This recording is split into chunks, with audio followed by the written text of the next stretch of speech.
So you want to kickstart your e-com brand and you're trying different Facebook ad campaign structures. You look at this video, you look at that video, and then you implement different campaigns. You test many different campaigns, but it doesn't really work and you don't really know what to do. Well, if that's the case, I will tell you in this video exactly the only campaign that you need to run to kickstart your brand and what campaign structure to run to get those first very profitable ads that you can scale up. Because in the end, the campaign structure and all the campaigns that you want to be running if you've already scaled up is quite different to what you want to do when you just start. My name is William and I've generated over 16 million in sales for 7 to 9 figure e-commerce brands. With that having said, let's get straight into the video. So to demonstrate what you want to do, we have a very fresh ad account from the beginning, and I will just walk you through everything step by step. So here we already assume that you have an ad account. If you don't have one yet, there are many tutorials on how to make one. Just look it up, make one, and then return and go through the following steps to set up your first successful campaign. One mistake that you want to avoid and that many beginners do is testing that kind of campaign and so on and so on.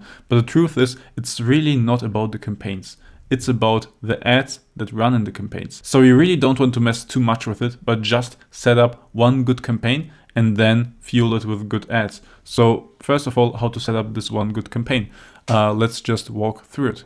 First of all, we go on create, then we go for sales because we want sales. You don't want to click any of these. Those are like basically useless awareness traffic. We don't want traffic. We want sales. Otherwise you will just get some cheap traffic, some window shoppers who don't buy. We don't want that. Okay, so sales, continue. All right, then you have the choice between Advantage Plus and manual sales campaign. We go for the manual sales campaign. In case you wonder why, if we do this, we can just set up some additional things that we usually can't here. So we go with this one. So now we have here already the campaign set up, the ad set and the ad in it. All right, so let's go through it. So of course, Advantage Plus catalog ads, we don't want to run catalog ads right now, but just regular ads. Okay, Advantage campaign budget. So basically this is if you run CBO or ABO for the beginning, for the testing, run an ABO, because that way, whenever you have a really small winner, you can just work with it. In case you want more information on ABO versus CBO, here's a video of mine that goes through it. But for now, let's continue with the setup. So this one is off, A/B testing off. One more thing actually before we go next, we actually name this thing. So usually you can just call it the country. Let's say you sell in the US, so US, then you call it just main, and then the audience you want to target. So let's say male and female, and then the targeting setting. So we start usually with broad, so we go here for broad. Now we continue, buying type auction, yes. Sales campaign, yes. This is all as it was, so we go to the ad set level. Now here we want to drive people to the website. Now how do we call the ad set? What I do is just enumerating it, basically batch number 1. Here you want to launch your first split testing batch. Then performance goal, maximize the number of conversions. Yes, especially in the beginning, otherwise you will get no data. Here you want to choose the pixel or the data set that you have. The conversion event that we go for is of course purchase. So set up conversions. Here you just want to connect your pixel with your Shopify store. Shopify has a function for that. Very, very easy. You just basically click a button and then you connect the two and then you track the purchase events correctly. Now cost per result, you keep this as it is, you enter nothing. Why? Because if you set it, it might be that your ad spends nothing, you get no data and you don't even know why it doesn't perform. So for now we keep it here nothing, especially if you don't have like winning ads yet. Now keep here everything as it is. For the budget we start with $50 per day per ad set. If you want to start testing with as little risk as possible, if you want more risk you can put like $100. But if you are on a budget, just put $50. Now this everything as it is. For the location, you put of course the country that you want to target. So we said we want to target United States. So we do that, all right. Now for the audience, you can just leave this because we are running it broad in this campaign, all right. And the placements, well, auto placements, yes, because then Meta will just show your ads in the places where people are most likely to convert. Then we go to next. Then we set up the actual ad. So here you want to put essentially like 5 different ads. And well, this is already one main difference when you run ads for the first time. Usually I always say run split testing batches. For example, if you have a static ad that you want to test, you take that static ad and combine it with 3 different headlines. You have basically 3 different versions of that ad and run it in an ad set. And if it's a video, we usually create 3 different variations per video where we have 3 different visual hooks. Now, if you already have a couple brands and want to test a new brand, and have the budget to test many different split testing batches, then you can just go ahead and do it. But if this is the first brand you're starting, just save on the split testing variations and just make 5 different ads that are based on 5 different angles, 5 different pain points of your customer avatar. And the great thing is Facebook will spend on the ad that gets you the best possible performance. From that, you will know what kind of angle performs the best, and then you can make more ads with that angle. Now, again, to do that, we just still have to add our first ad. So here you select the Facebook page, create a Facebook page for your business if you haven't yet, and select it here. If your brand has an organic Instagram account, just choose that. If not,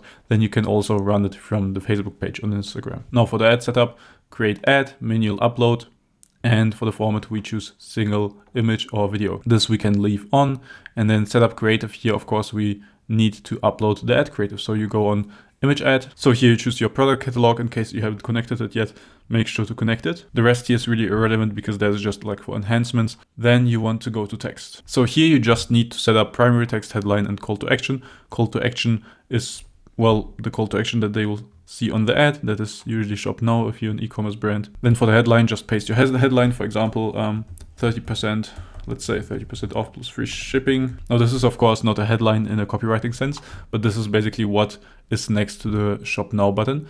And then of course the primary text, this is basically like the caption on like Instagram organic posts or Facebook posts. So here you can type anything you want. For now, let's just write a hook here. Do you struggle to focus at your work desk?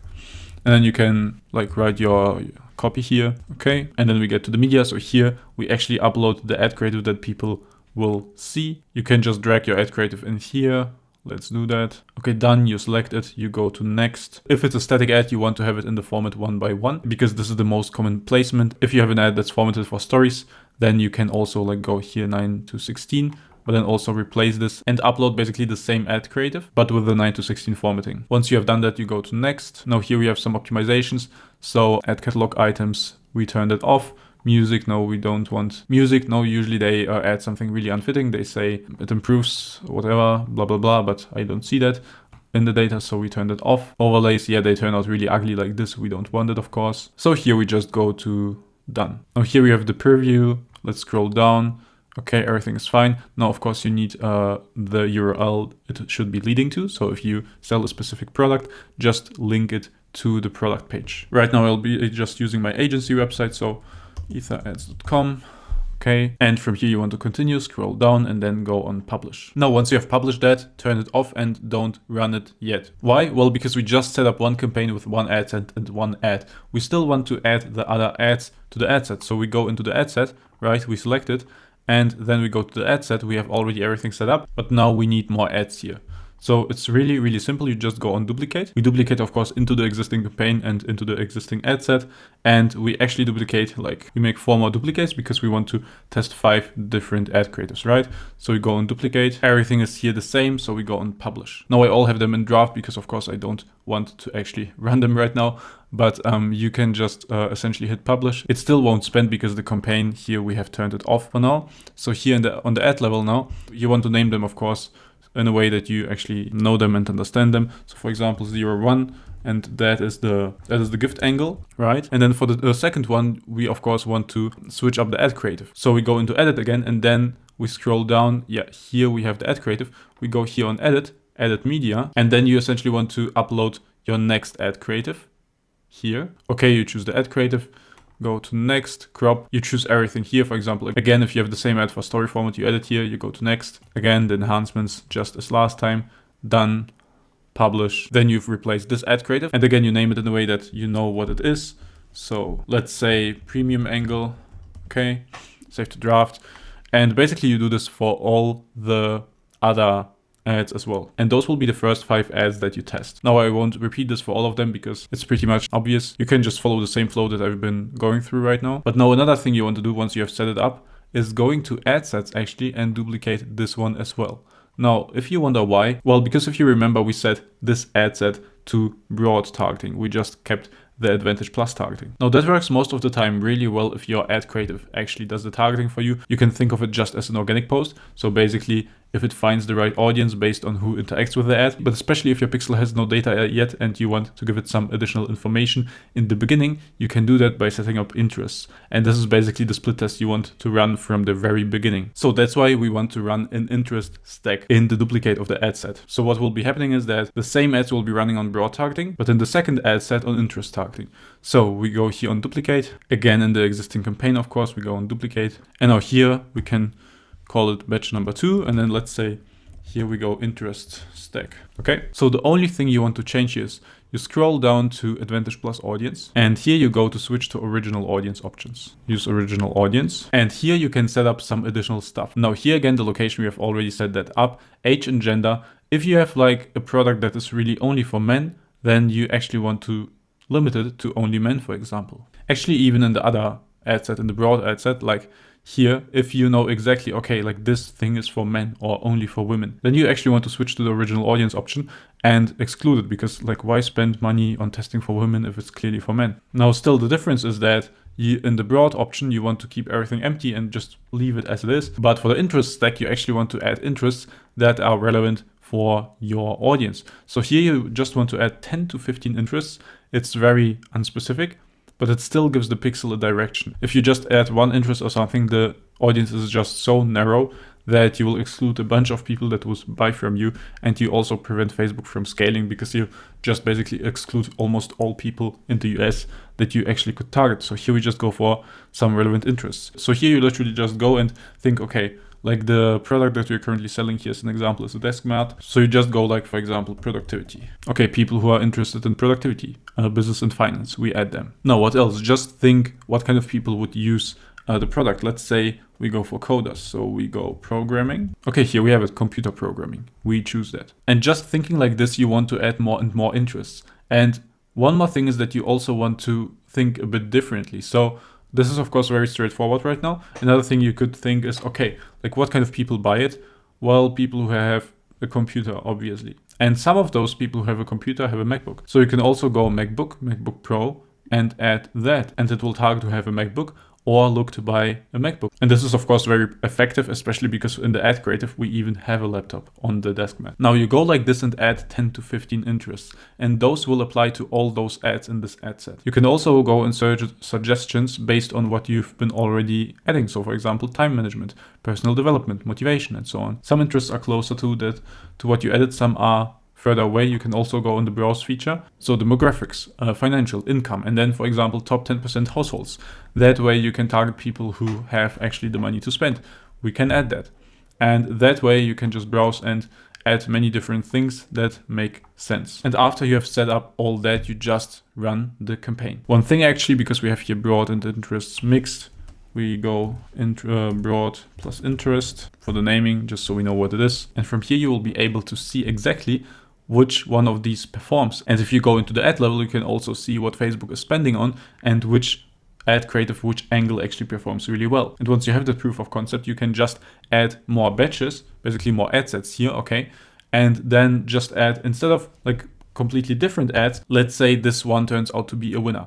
Then you just want to take this one, right? Let's have a quick preview again. And then, for example, just switch up the images or just switch up the headline, but keep this format because this format is already proven and you can make more winners out of it. And from here, you just want to add batches with the best targeting option that you had, like either interest or broad, and you want to keep running new ad creatives. Now, one very common mistake that many people do is they run the ads, they check the performance, and they see, oh, nothing is performing. Maybe I messed something up in the ad campaigns. Maybe let's try this campaign structure or this campaign structure or this other campaign. I can tell you right now, this won't help at all. If your product is demanded by the market based on your research, you have to make this working, because this ad campaign structure is already clean and it works for so many brands. So now it's really about the ad creative, making actually highly performing ads that convert. If that's what you struggle with after you set up your campaigns and see there's no performance, then check out this video where I explain exactly how to make high performing creatives. But hopefully you will get some hits already from your very first tests. If this was helpful, subscribe. I upload every single week with tips on how to make high performing creatives, how to run ads, what to pay attention to, and so on. Keep scaling. See you in the next one.